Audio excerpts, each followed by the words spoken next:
Channel ہے تو اس کا نمائندہ اور اس کا بیورو یہاں پر اسلام آباد میں باہر صورت موجود ہے، اور وہ جو نمائندہ ہے وہ ہمارے نیشنل پریس کلب کا موسٹلی جو جتنے بھی جرنلسٹ ہیں، چاہے ان کا تعلق کسی انٹرنیشنل میڈیا سے ہے جو یہاں کام کر رہے ہیں، نیشنل میڈیا ہے، یا پھر جو لوکل یہاں کے چینلز اور اخبارات ہیں، وہ سب ہمارا حصہ ہیں۔ تو یہاں پر چیئرمین صاحب یہ واحد پریس کلب ہے جہاں پر 350 سے زائد خواتین ممبران ہیں، اور ویمن جرنلسٹ کاکس، جس طرح سے پارلیمنٹری ویمن کاکس ایکٹیو ہے، اسی طرح سے ویمن جرنلسٹ کاکس بھی یہ واحد پریس کلب ہے جہاں پر ایکٹیو ہے۔ یہاں آئین میں ترمیم کر کے 4 خواتین کو ہر صورت میں جو باڈی ہے اس کا حصہ بنایا گیا، اور یہ فیصلہ سازی کے عمل میں شامل نہیں ہے، جس دکھاوے والی باڈی نہیں ہے۔ اس کے ساتھ ساتھ یہ واحد پریس کلب ہے جہاں سال بھر یہ ایکٹیو رہتا ہے۔ اسی طرح سے آدھے گھنٹے کے نوٹس پر بھی ہم بلائیں تو ہمارے جو یہ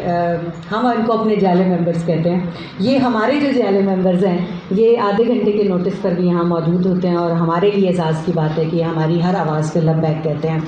تو عید کا موقع ہو، کوئی فیسٹیول ہو، یہ ہم سپورٹس فیسٹیولز کراتے ہیں، یہ واحد کا حق اور آپریشن بنیان مرسوس کے بعد آج یہ پہلا آپ کے ساتھ باضابطہ انٹریکشن ہے، کیونکہ فوج تنہا جنگ نہیں لڑ سکتی۔ آج اگر پاکستان ایک عظیم فاتح کی صورت میں موجود ہے، یقینی طور پر پاکستان کی مسلح افواج نے اپنی جان ہتھیلی پر رکھ کر یہ جان لڑی۔ پائلٹ نے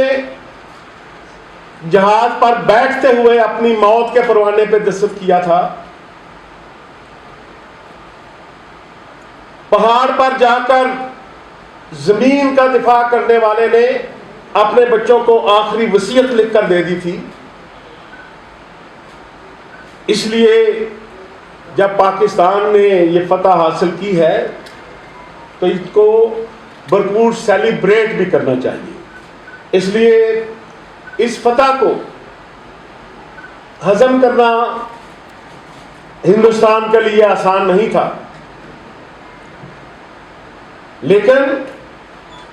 ایک فاتح کے طور پر جب میں دیکھتا ہوں دنیا بھر کی اگر جنگوں کی آپ نے بھی داستانیں پڑھی ہوں گی، فوج میدان میں لڑتی ہے، حکمران ہر فیصلہ پر وقت کرتے ہیں۔ جنگ کے میدان میں پاکستان 7 گنا پیچھے نہیں، ہم برابر کھڑے ہیں، اور ہم نے اس جنگ میں ان کو شکست دکھایا۔ لیکن جو آپ کا کریڈیبلٹی تھا، جو میڈیا کا کریڈیبلٹی تھا، وہ بھی پاکستان کی ٹرانسپیرنسی کی وجہ سے، جہاں مختلف وجوہات کی وجہ سے، کبھی کہیں ہمارا تاریخ کی وجہ سے، کبھی کہیں ہماری اندرونی پالیسیز یا اندرونی سیاست کی وجہ سے، یا کوئی بائسز جو جیو پولیٹیکل ہوتے ہیں ان کی وجہ سے، جو پاکستان کو کریڈیبلٹی کے مسئلہ ہوتا ہے، وہ ہم نے اپنا ٹرانسپیرنسی کے اس جنگ کے پاکستان کو بھی فتح حاصل ہوا ہے، اور اس کا فائدہ تو ہوتا ہے سفارتی لحاظ سے، مگر 1-2 وجوہات ہے جس میں میں تفصیل میں جانا چاہوں گا کہ کیوں پاکستان کو فتح ملا بیانیہ کے لحاظ سے۔ ایک تو وہ جنگ کے دوران جو فوج میں نہیں تھے، جو بھی ان سے ہو سکے، آپ کی جو جنریشن زی کے جو پاکستانی سے، جس طریقے سے انہوں نے ہمارا ڈیجیٹل پلیٹ فارمز کو، سوشل میڈیا کے مورچہ کو سنبھالا تھا پاکستان کے لیے، وہ بھی اس پہ بھی ہم سب فخر کرتے ہیں۔ باقی ہم سب ہمارے لیے، خاص طور پہ سیاستدانوں کے لیے جو حکومت میں نہیں ہیں یا حکومت کے عہدے نہیں سنبھال رہے ہیں، تو اور آپ کا کریڈیبلٹی بین الاقوامی سطح پہ پاکستان کے جرنلسٹ نے، پاکستان کی میڈیا کمیونٹی نے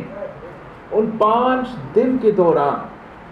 جو اسٹیبلش کیا، میرا نہیں خیال کہ پاکستان کی تاریخ میں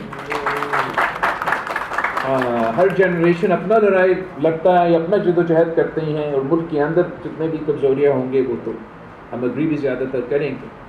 مگر آپ کا جنریشن یا دس جنریشن آف سٹنگ موجودہ جو میرے سامنے جرنلسٹ بیٹھے ہیں، جو ٹی وی کو کا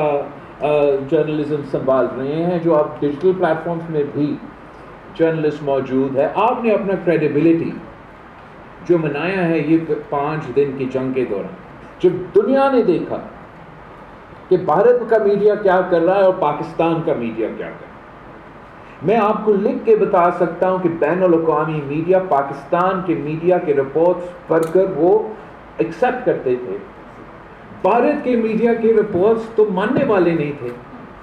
پوری دنیا کو پتا تھا کہ حکومت تو جھوٹ بول ہی رہا ہے، مگر ان کے میڈیا کے نمائندے جنہوں نے اپنے لیے ایک ایسا امپریشن بنایا ہوا تھا کہ جرنلزم کی کریڈینشلز تو بارڈر کے اس طرف ہے، آپ نے میڈیا کمیونٹی نے وہ 5 دن میں دکھایا کہ اصل میں امپارشل میڈیا، کریڈیبل میڈیا، اپنے مشکلات اپنی جگہ وہ تو ہیں، جیسے ان کے ملک میں بھی مشکلات ہیں، مگر ان مشکلات کے باوجود پاکستان کا صحافی برادری نے، پاکستان کی میڈیا کمیونٹی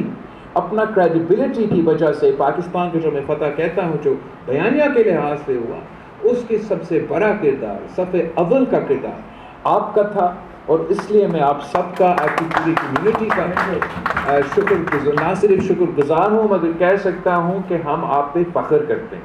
ہمارے کیمپ میں آئی تھی اپنی، اور اللہ میں ان کی رحمت کرے، اور آپ نے اس کو آگے رکھا ہوا ہے. آج ہم نے طے کیا تھا کہ ہمارا کوئی چارٹ آف ڈیمانڈ اوپنلی نہیں ہوگا، کیونکہ آج آپ اور ہم پاکستان کی محبت کے لیے یہاں جمع ہوئے ہیں. ہم اپنا چارٹ آف ڈیمانڈ تیار کیا ہوا ہے، بعد میں آپ کو ہینڈ اوور کریں گے اور بعد میں ملاقات کر کے بیان کریں گے. آج ہم اسٹیج پر کوئی مطالبہ نہیں کر رہے، صرف آج آپ کے وساطت سے پاکستان کی مسلح افواج کو، پاکستان کے عوام کو، پاکستان کے میڈیا کو، حکومت کو، پارلیمنٹ کو اور تمام پولیٹیکل پارٹیز کو بھارت کے خلاف اس عظیم و شان فتح پر مبارکباد پیش کرتے ہیں. اور سفارتی محاذ پر آپ نے بھارت کو جو شکست دی اس پر آپ کو مبارکباد پیش کرتے ہیں. Thank you so much.